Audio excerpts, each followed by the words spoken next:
மது விலக்கு கொண்டு வரப்பட வேண்டும் என்பதில் எங்களுக்கு எந்த விதமான கருத்து வேறுபாடு கிடையாது. ஆனால் அது சாத்தியமாக என்று எனக்கு என்னை பொறுத்தவரை என்னுடைய தனிப்பட்ட கருத்தாக நான் சொல்ல விரும்புவது, ஏழை மக்கள் டாஸ்மாக் கடையிலே மதுவை வாங்கி சாப்பிடுவது கொஞ்சம் விலை அதிகமாக இருக்கின்றது என்று நினைக்கின்றனர். ஆகவே என்னுடைய தனிப்பட்ட கருத்தாக நான் சொல்வது, கள்ளுக்கடைகளை திறப்பதன் மூலம் ஏழை எளியவர்களை காப்பாற்ற முடியும், விவசாயிகளுக்கும் அது பயன். ஆகவே கள்ளுக்கடைகளை திறப்பது சாத்தியமா என்பதை தமிழக அரசு பரிசீலிக்கிறது. நீட் தேர்வு விவகாரமாக பார்லிமெண்ட்ல எதிர்க்கட்சி தலைவர் ராகுல் காந்தி பேசும்போது மைக்கம் இன்னும் இதுக்கான முழுமையான இல்லை, நீட் தேர்வு நேற்று கூட சட்டமன்றத்திலே ஒரு தீர்மானத்தை கொண்டு வந்து டெல்லிக்கு அனுப்பியிருக்கின்றோம். எப்படி தமிழக முதல்வரும் நீட் தேர்வை எடுக்க வேண்டும் என்பதில் உறுதியாக இருக்கின்றாரோ, அதே போல்தான் மற்ற மாநிலங்களிலும், குறிப்பாக மம்தாஜியிலும் போன்றவர்களெல்லாம், அதே போல் யூபியிலும் எல்லா மாநிலங்களிலும் கிட்டத்தட்ட இந்த நீட் தேர்வை எடுத்துவிட வேண்டும் என்றுதான் சொல்கின்றார்கள். கொஞ்சமாவது மோடி அவர்களுக்கு ஜனநாயக உணர்வு இருந்தால் அதை செய்வார் என்று நினைக்கின்றேன். அவர் திருந்தவில்லை என்று சொன்னால் அவர் சும்மாதான்.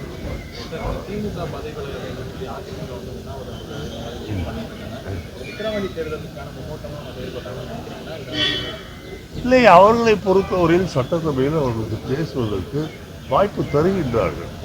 அவர் சபாநாயகர் சொல்வதெல்லாம் என்னவென்று சொன்னால், கேள்வி நேரம் அந்த 1 மணி நேரம் முடியட்டும், அதற்கு பிறகு நீங்கள் விவாதியுங்கள் என்று சொன்னால் அவர்கள் கேட்பதே இல்லை. அவர்கள் பாட்டுக்கு பேசிக்கொண்டு அப்புறம் வெளிநடப்பு செய்கின்றார்கள். அவர்களுக்கு உண்மையான அக்கறை, விவாதிக்க வேண்டும் என்ற அக்கறை இல்லாத காரணத்தால் அவர்கள் சட்டசபையிலே நாடகம் ஆடுகின்றார்கள். இதை செய்வதன் மூலம் திராவிட முன்னேற்ற கழகத்தை அசைத்து விடலாம் அல்லது எதிர்த்து விடலாம் என்று நினைக்கின்றார்கள். என்னதான் செய்தாலும் அவர்களை பொறுத்தவரையில் திராவிட முன்னேற்ற கழகத்தை அசைக்க முடியாது. வருகின்ற சட்டமன்ற தேர்தலிலும் திராவிட முன்னேற்ற கழகத்தின் கூட்டணி மிகப்பெரிய வெற்றி. ராகுல் காந்தி பிறந்தநாளப்போ நடிகர் விஜய் வாழ்த்து தெரிவித்தாரு. அந்த வாழ்த்துக்கு ராகுல் காந்தி நன்றி தெரிவித்தாரு. இது கூட்டணியின் வெளிப்பாடா இல்லை, பிறந்த நாள் என்பது கூட்டணியின் வெளிப்பாடு என்று எப்படி சொல்லிவிட முடியும்? உங்களுக்கு பிறந்தநாள் என்றால் எனக்கு தெரிந்தால் வாழ்த்துக்கள் என்று சொல்வேன். அதே போல் எனக்கு பிறந்தநாள் என்றால் நீங்களும் வாழ்த்துக்கள் சொல்வீர்கள். வாழ்த்துக்கள் சொல்வது என்பது ஒரு நாகரிகமான உலகத்தில் ஒரு நாகரிகமான பழக்கம். ஆக வாழ்த்து சொல்வதனாலேயே கூட்டணி எல்லாம் ஏற்படும் என்று சொல்வது சரியாக இருக்காது. சில பேர் விஜயோடு சேர வேண்டும் என்று மிகப்பெரிய முயற்சிகளை எல்லாம் செய்து கொண்டிருக்கின்றார்கள். இதுவரை நான் தனியாக நின்று தனியாகவே தோற்பேன் என்று சொல்லவர்கள் எல்லாம் இன்றைக்கு விஜய்க்கு உள்ளர்த்தத்தோடு பாராட்டுகளை தெரிவித்துக் கொண்டிருக்கின்றார்கள். விஜய் அவர்களை பொறுத்தவரை அவர் என்ன கொள்கை என்றே அவர் இன்னும் சொல்லவில்லை. அவரை பொறுத்தவரையில் அவருடைய கொள்கை என்பது என்ன, தமிழ் தேசியமா என்னவென்று ஒரு விளக்கமாக சொல்ல வேண்டும். நீட்டை பற்றி அவர் இதுவரை வாய் திறக்கவில்லை.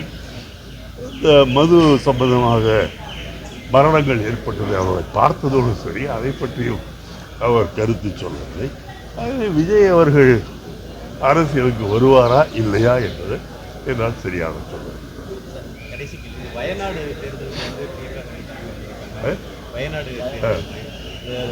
பிரியங்கா காந்தி கிளம்புறாங்க, எப்படி பாத்தீங்க? அங்க கம்யூனிஸ்ட் திரும்பவும் போட்டிடுறாங்க. கம்யூனிஸ்ட் தேவையில்லாமல் போட்டியிடுகின்றார். கம்யூனிஸ்டுடைய யோகிதை என்ன என்பதை போன தேர்தலிலே நாம் பார்த்தோம். மீண்டும் மீண்டும் நின்று ஏன் அவர்கள் மூக்கரப்பட வேண்டும்? அதுவும் பிரியங்கா நிற்கின்றார்கள் என்றால் கம்யூனிஸ்ட் கட்சி பெருந்தன்மையோடு விட்டுக் கொடுத்தால் நன்றாக.